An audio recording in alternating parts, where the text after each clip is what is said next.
Dragons, dragons, dragons, dragons, dragons, dragons, dragons, dragons, and wolves, and wolves. Dragons, dragons, dragons, dragons, dragons, dragons, dragons, dragons, and wolves, and wolves. Hello, welcome to this little corner of the internet. I'm Shaskor. Dragons are cool, right? They pop up all over the place in pop culture, not to mention just culture in general. It's like carcinization for fantasy, except that instead of tending towards the ideal form of crab, it tends towards the ideal form of dragon. It can't be helped, dragons are cool. To a lesser extent, the same is true for wolves. Wolves are cool. Not quite the same league as dragons, but all the same, wolves are iconic, a powerful symbol. Wolves are cool. Now what if we were to combine the two, making a wolf dragon? And while we're at it, make it behave like a vampire. Now these three things might seem disparate at first, but there's a method to my madness. A 3-point method, in fact. Number 1. Vampires and wolves already have a connection thematically. Both are predators, and in Dracula, the titular vampire is shown able to command wolves, and even turn into a dog. Not that dogs are the same as wolves. Also, if I start following Dracula daily next year and find out that this is wrong, I will add a card in the top right corner telling you so. Number 2. Have you heard of carcinization? I mentioned it earlier. It's the word for when the evolution of crustaceans evolve into a crab-like form, which happens a lot more than you'd expect. Everything evolves into crabs. Personally, I think there's a fancy equivalent of this, but for dragons. Worminization? Draconization? Draconification? Wait, isn't that Tears of the Kingdom? Hang on, I gotta look that up now. Tears of the Kingdom... It is! Draconification! The process of becoming a dragon. Anyway, back to the script. I think this is a symptom of dragons being cool. Number 3. I think we easily can bridge the two core aspects of vampires and dragons. Vampires are predators in human form who prey on people. Dragons are powerful creatures of greed who like to hoard wealth. In 5th edition, we see various different types of dragons hoard different things. Some want coin, some want knowledge, some want art, some want the song and dance of people. Do you see where I'm going with this? I think we have a wonderful recipe for a hoarding dragon with hordes of damsels and bachelors in distress, not to mention other unmarried people. In many ways, the Dracocanis operates as a dragon would, but while your typical dragon hoards wealth and riches, the Dracocanis hoards people. It has the power to shapeshift and charm, and uses this to kidnap people, bringing them back to its lair. It has a fascination with people, and likes to see how they transform over the course of their captivity, from imprisonment to death, and all the myriad ways this transformation can happen. I like to think of it as a monster playing Sims with people. Some might play with them as dolls, run them through rigorous challenges, or even force them to play out scenes it has devised.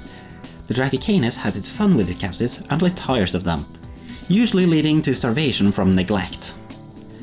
But Dracocanises have a heightened sense of smell, you see. The wolf snout isn't just for show, and they hate nothing more than the smell of rot. The moment it catches a whiff of someone being dead, it takes the carcass and drops it in a nearby settlement for someone else to deal with. When it comes to their own species, Dracocanises are solitary creatures.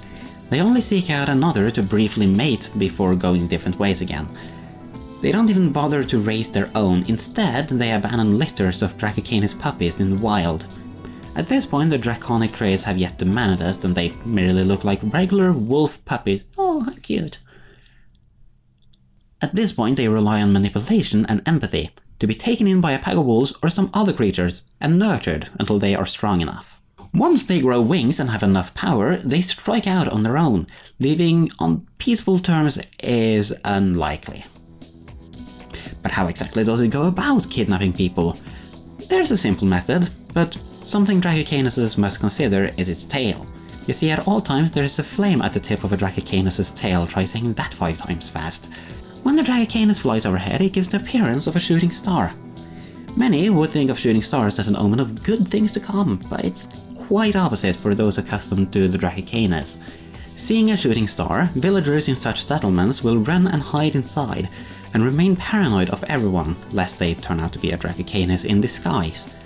This presents a problem for the Dracocanis. It can't simply barge into a village and take what it wants, but there is a simple solution. When it wants a new figure to play with, it heads out, not in its true form, but shapeshifted into a bird, a squirrel, or some other inconspicuous animal that will go unnoticed and peruse the selection for a target. Then it can transform itself into something, or rather, someone appealing to the target, luring them out of sight of suspicious eyes, before revealing its true form and flying away with its target. It doesn't matter that the locals see the telltale warning of the shooting star, the Dracocanis already got what it came for, and in the paranoia that follows, nobody notices that someone has already gone missing. Rescuing the victims from a Dracocanis isn't as simple as merely killing the beast either. After the charm of the Dracocanis wears off, there's still a lingering link of sympathetic magic. And the Dracocanis knows how to exploit this. The Dracocanis can make it so that the harm dealt to it can also be dealt to one of its victims, forcing would-be rescuers to think twice before harming it.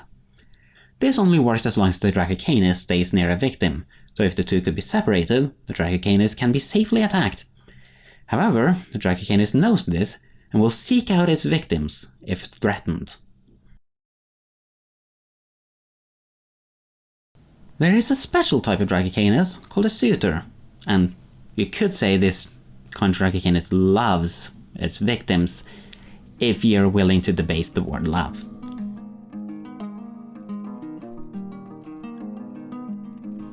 Once upon a time, a Dracocanis had taken a human captive, but this human was special. Instead of fulfilling the Dracocanis' wishes out of fear of manipulation, they did so out of love. And having given the Dracocanis love, it fell in love in return. The two would travel the world and give the ability to love to any Dracocanis they came across. These Dracocanises would be known as suitors.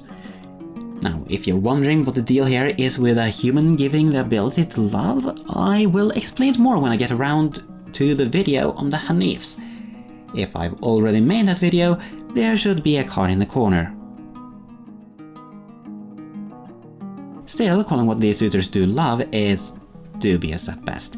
Sure, they will ensure their victims' basic needs are met, and while some come to enjoy the pampering of the monster, they still only end up with a longer life in imprisonment. Suitors can be horribly jealous creatures too, and few can hate as much as a suitor does when somebody flirts with a creature it has set its eyes on. Large populations can be decimated if it grows infatuated with a popular figure. With all that out of the way, we can move on with how to use this in your games. What? You thought I came up with all this lore without making something I could put in my games? Think again! If you look in the description, you will find a link to a PDF I made for using the Dracocanis in your own games of 5th edition D&D, complete with all the lore I just told you, a stat block, and some lair actions. There are many ways you can include a Dracocanis in your game.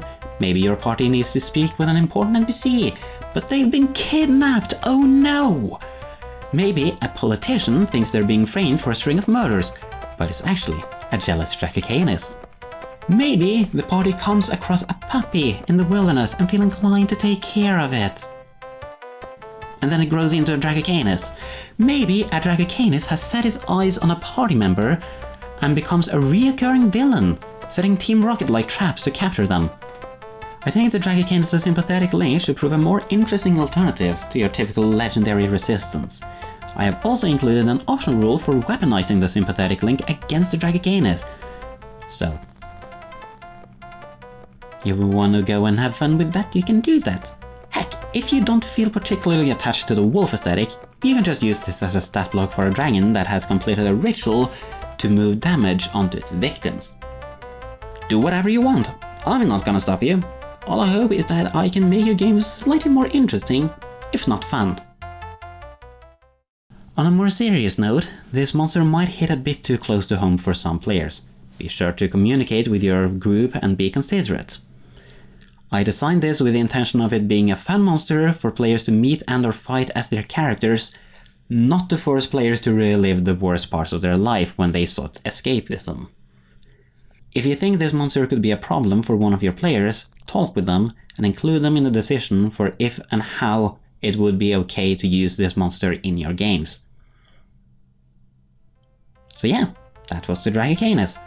Thank you for watching. Next, I want to cover what you might get when the contents of a primordial pool of chaos gets displaced by something falling in.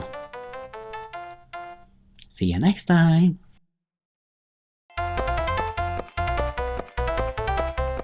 To a lesser extent... No, that's the same paragraph.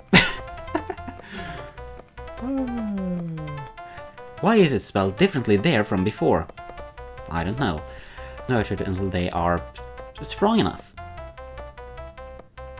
I only paused there because my script went from one page to another, but it worked. Let's do it just one more time just in case. When the Dragocanis flies overhead, it gives the appearance of a shooting...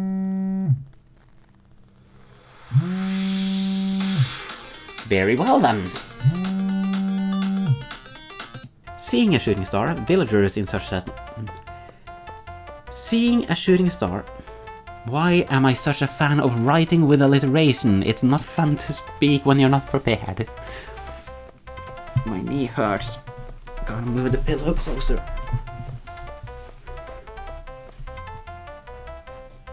Yeah, no, that didn't help. Continue through the pain. With all that out of the way, we can move on.